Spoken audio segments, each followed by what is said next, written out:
तो welcome you all. अब देखिए ये अपना जीएस पेपर वन का है। इसके पहले मैं आपको दो तीन चीजें बताना चाहता हूँ। पहली, अभी जो 20 अक्टूबर तक हमें अपना पूरा 8 के 8 पेपर कंप्लीट करने थे। 7 हो भी गए हैं। 8वां पेपर जीएस वन का है आपका। लेकिन अभी देखिए क्योंकि सीजन भी चेंज हुआ है, कुछ बच्चे क्योंकि एक हफ्ते में पेपर कंप्लीट कर पाना अपने आप में चैलेंज है, कुछ लैग भी कर रहे होंगे, उनका बैकलॉग भी थोड़ा तैयार हुआ होगा। तो आप एक काम कर सकते हैं, इसके लिए हम 25 अक्टूबर को, जो 20 अक्टूबर को आपका टेस्ट होना था, उसको 25 को रखते हैं ताकि आप अपना बैकलॉग भी खत्म करें, प्लस आप आराम से इसको प्रिपेयर करके और अपना 25 को अटेम्प्ट करें अपना लास्ट टेस्ट। ठीक है। अब इसको आपने करना कैसे है, एक तो ये बताऊंगा, प्लस अब जो मैंने आपसे बोला था कि आपको सोचना सीखना है, तो उसके बारे में भी मैं आपको बताऊंगा। इंडिविजुअल टॉपिक हम डिस्कस करेंगे। पहले सबसे पहले इसको खत्म करते हैं। ठीक है। पहला पॉइंट है अपने सिलेबस का इंडियन कल्चर। आप सबने कहीं ना कहीं से पढ़ा होगा, आपकी जो भी सोर्स है आप उसको रिलाई कर सकते हैं। उसको कैसे ऑप्टिमाइज करना है उसके लिए मेरी एक कल्चर पे वीडियो है, आप उसको देख लेना, मेंस की है। आपका काम इस पॉइंट का यहां से हो जाएगा। ठीक।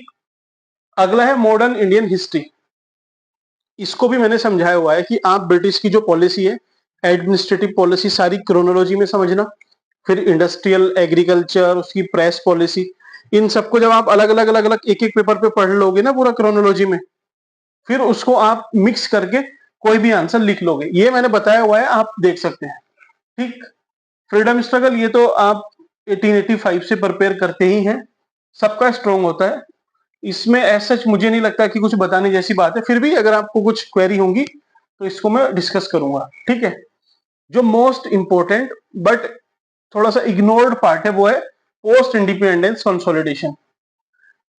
देखिए, स्टेट रीऑर्गेनाइजेशन, आपको एक क्वेश्चन तो इस पे प्रिपेयर करना है। एक लैंड रिफॉर्म पोस्ट इंडिपेंडेंस से लेके अभी तक जो चल रहे हैं उसको आपने तैयार करना है। ठीक है।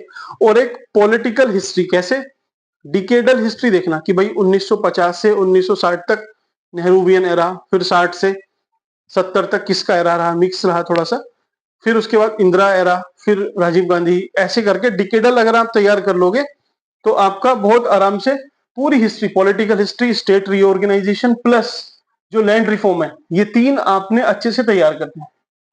ठीक है। तो पोस्ट इंडिपेंडेंस आपका हुआ। ऐसे ही करना, ज्यादा मत पढ़ना इसके चक्कर में। अगला पॉइंट है वर्ल्ड हिस्ट्री। अब इसके लिए थोड़ी सी क्वेरीज हैं। इस पे एक क्वेश्चन पूछेगा, मैक्सिमम दो क्वेश्चन, उससे ज्यादा नहीं पूछने वाला। जिसने थोड़ी बहुत पढ़ रखी है तो जो भी सोर्स आपने रेफर किया हो वहां से रिवाइज करना, और जिसने नहीं पढ़ी, मेरी एडवाइस आपको है आप छोड़ देना उसको।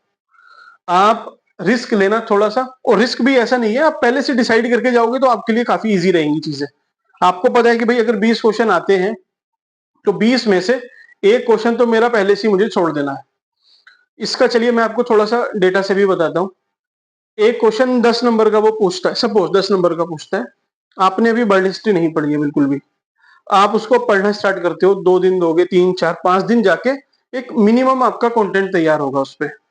जब क्वेश्चन आएगा तो जरूरी नहीं कि जो क्वेश्चन आपने पढ़ा है वही आएगा, फिर भी आप कुछ ना कुछ लिख के आओगे तो मैक्सिमम आपको 3 नंबर मिलेंगे 10 से। 4 5 आप नहीं ला सकते हो बहुत। अगर आपने एक ही पेज पढ़ के गए और वही पूछ लिया तब चांस है, अदरवाइज वो रेयरेस्ट पॉसिबिलिटी है, उसको छोड़ देना। तो 3 नंबर आपके आएंगे। टाइम कितना दोगे आप, 7 से 8 मिनट उस क्वेश्चन को लिखने के लिए। तो अगर आप पहले से डिसाइड करके जाओगे कि इसको मैं छोड़ता हूं, तो आपके 4 5 दिन वर्ल्ड हिस्ट्री को पढ़ने के बचे, प्लस आप उतने टाइम में अपनी मॉडर्न, अपनी जो भी ये पॉइंट्स हैं इनको स्ट्रॉन्ग करना। और जब एग्जाम में पूछेगा तो वो जो 7 मिनट आपके बचेंगे ना, उसमें आप एक एक मिनट हर क्वेश्चन में ऐड कर देना। 7 क्वेश्चन पे आप ऐड करोगे तो आपको आधे आधे नंबर भी वो लेके आएगा, एक एक भी लेके आएगा, तो आपके 5 6 नंबर आराम से ले आएगा, कंपनसेट कर देगा। तो थोड़ा सा टैक्टिकली आपको जाना पड़ेगा, अब सब कुछ तैयार करके आप नहीं जा सकते हो। कुछ बच्चे जो कंटेंट के पीछे भाग रहे थे, जब रिजल्ट आया उसके बाद, तब से उन्होंने जो भी पढ़ा, मैं आज अभी बोल रहा हूं कि अब उनको लगभग 1 महीने पहले जो पढ़ा था वो याद नहीं रहा होगा, चाहे वो कितने अच्छे से पढ़ा हो। यही है, जब भी आप 1 महीने बाद एग्जाम हॉल में जाओगे तब भी आपके साथ ये इशू आएगा। तो उसके लिए कम पढ़ो, ज्यादा प्रोसेस करो, आगे बढ़ो, ज्यादा खींचो मत चीजों को, च्युइंगम की तरह मत खींचना, ठीक है। तो वर्ल्ड हिस्ट्री का पढ़ा है तो ठीक, नहीं तो छोड़ दो इसको। अगला, salient feature of Indian society, diversity of India. इस पे मेरा एक लेक्चर है, आपको कहीं से देखने की जरूरत शायद नहीं पड़ेगी, बस इसको देख जाना, आपका काम हो जाएगा, ठीक है। ज्यादा बड़ा नहीं है लेकिन हाँ आपका काम हो जाएगा। वीमेन और इन सब का ये जो इश्यूज हैं, इस पे भी लेक्चर है, वीमेन पे भी, आप इसको भी देख लेना। ऐसा नहीं बोल रहा हूँ कि मैं उसको प्रमोट कर रहा हूँ, आपके पास सोर्स है, आप देख सकते हो, उसको भी देखो आराम से, कोई दिक्कत नहीं। लेक्चर को आप अगर टाइम नहीं खराब करना चाह रहे हो अपना, आपको लग रहा है कि टाइम खराब होगा तो छोड़ देना, लेक्चर को मत देखना।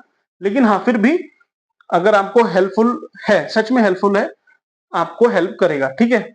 ग्लोबलाइजेशन पे मेरा एक कॉम्प्रिहेंसिव वीडियो है, आपको मजा भी आएगा और पूरा कॉन्सेप्ट इससे क्लियर हो जाएगा आपका ग्लोबलाइजेशन का, सब कुछ इसमें डिस्कस है, आराम से देखना।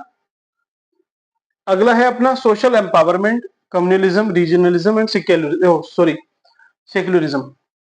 ये तीनों चीज एक एक पेज पे अपने लिख लेना, मींस क्या क्या इश्यू चल रहे हैं, वो भी कैसे। भाई सेक्युलरिज्म पे अगर पूछेगा तो वो लगभग आपसे कंपेयर कराता है पेपर 2 में, लेकिन इसमें क्या पूछेगा कि इंडिया क्या सेक्युलरिज्म से जो लाइन है उसको ब्लर करते जा रहा है, तो ऐसा कुछ अभी जो चल रहा है फंडामेंटलिज्म दुनिया को देखते हुए। तो सेक्युलरिज्म का एक कॉन्सेप्ट समझ लेना, इंडिया में क्या कुछ राइट्स हुए हैं, क्या क्या उसके सॉल्यूशन हो सकते हैं, एक भारत श्रेष्ठ भारत, ठीक है। हमें ब्रदरहुड प्रेमबल को प्रमोट करना पड़ेगा, फंडामेंटल ड्यूटीज पे ध्यान देना पड़ेगा, ऐसे करके एक तैयार कर लेना, इस नोट को, आपके काम आएगा, ठीक है, ऐसे में काम आएगा एटलीस्ट। अब आता है आपका ज्योग्राफी। ज्योग्राफी में अभी मैं बताऊंगा अभी आपको वीडियो में इन सब के बारे में। ज्योग्राफी में रिसोर्स एक क्वेश्चन, दूसरा एनर्जी, तीसरा डिजास्टर, डिजास्टर का जो ज्योग्राफिकल पार्ट है कि भाई क्यों आते हैं, जैसे लैंडस्लाइड है, अर्थक्वेक है, वोल्केनो, सुनामी, ये सब चीज उसको देखना। इंडस्ट्री, इंडस्ट्री मैंने बताया नहीं बताया, नहीं बताया शायद अभी। इंडस्ट्री आपने अच्छे से करके जाना है, और बेसिक क्लाइमेटोलॉजी, ये सब आप कर लोगे तो आपके सारे क्वेश्चन ऑलमोस्ट अटेम्प्ट करने लायक आप हो जाओगे, ऐसे आप करना। ये तो था सिलेबस वाला जिसका टेस्ट है आपने देना है। अब नेक्स्ट वीडियो से मैं आपको एक एक टॉपिक कैसे सोचना है, क्या करना है, बिना पढ़े कैसे लिखना है, और फिर मैं आपकी कैसे हेल्प कर सकता हूं इसमें। अभी मैं पहले आपको थोड़ा सा सोचना सिखाऊंगा, फिर डेली 4-5 क्वेश्चन मैं लेके आऊंगा यहाँ पे, उसके आंसर भी डिस्कस करेंगे। आप अटेम्प्ट करके देखना, आपको सच में थिंकिंग मेमोराइजेशन सब कुछ बढ़ जाएगा। 1 महीने प्रैक्टिस कर लोगे तो एग्जाम में आपको पछताना नहीं पड़ेगा। तो चलिए मिलते हैं आपसे नेक्स्ट वीडियो में, थैंक यू।